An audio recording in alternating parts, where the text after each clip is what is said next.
لارەکانی کۆتا هەفتەی خولی کوردستان و لە کۆمەڵی یەکەم سێیاری ئەنجامدرا.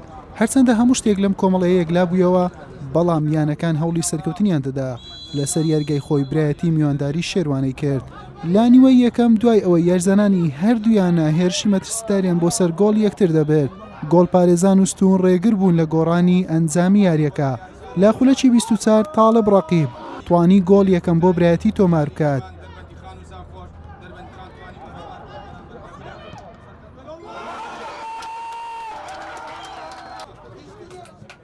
لە خولەکی 35 سەفین عەبدولخالق گۆڵی دووەمی بۆ برایەتی زیاد کرد.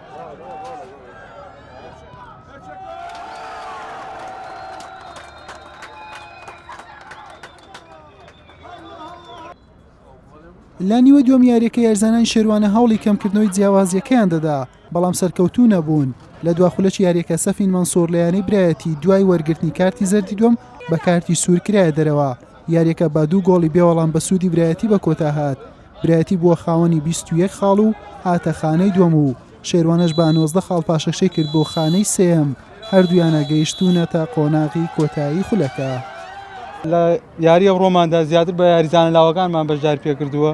سوپاس بەخوا ئەنجامەکەش ڕاستە بە ئەنجام دۆڕین، بەڵام هەنێ هەڵی ناوبژیوانەیە تەواو سەریان لە دەوری کوردستان شێواندووە.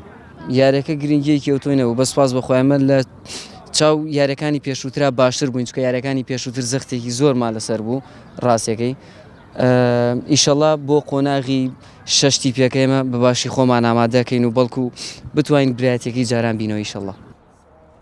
لارێکی دیکەی هەمان کۆمەڵا هەولێر میوانداری چەمچەماڵی کرد.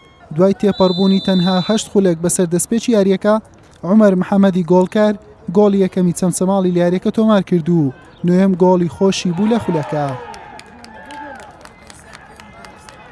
لا نیوەی دووەم و لە خولەکی 59 هاوکار یەحیا گۆڵی دووەمیشی بۆ چەمچەماڵ زیاد کرد. یاریەکە بە دوو گۆڵی بێوەڵام بە سوودی چەمچەماڵ بە کۆتا هات. چەمچەماڵ بە 18 خاڵ لە خانەی چوارەم مایەوە و هەولێریش بە 9 خاڵ کۆتاییان بەم وەرزە هێنا.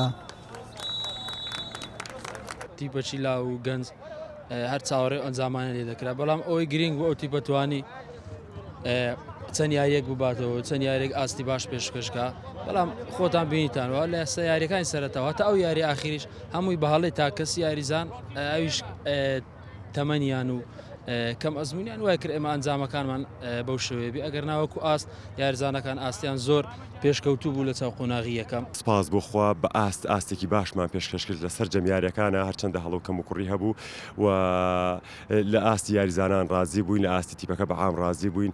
بەو قەیرانە دارایی یانەکەوە بۆ کەم و کوڕیانەوە بتوانین ڕکابەری یانە گەورەکان بکەین کە وەکو یاریزان وەکو لە ڕۆمادێکەشەوە بڵێن زۆلیانی چەمچەماڵ زیاتریان هەبوو پێشکەشیان کردو بە یاریزانان. سپاس بۆخوا ئاستێکی باشمان پێشکەش کرد و سەر نەکەوتین بۆ قۆناغیدا هاتوو ئەتوانم بڵێم چەمچەماڵ شایستە بوو کە سەرکەوێت. وەکو بینیتان لە چاوی کامێراکان و هەفتەی پێشوو گەورەترین غەدر لە مێژووی توپی کوردستانە بەرامبەریانی چەمچەماڵ کرا. لارێکی دیکەش لە بلێ هەڵۆ میوانداری سۆرانی کرد. سۆران بە تاکە گۆڵێکی بێوەڵام براوە بوو. سۆران بۆ خاوەنی 16 خاڵ و هەڵۆش تەنها 5 خاڵ. ئەم وەرزەی خولەکە بۆ هەردوویانە بە کۆتا هات. حوسێن محەممەد، کەناڵی ئاسمانی پەیام، هەولێر.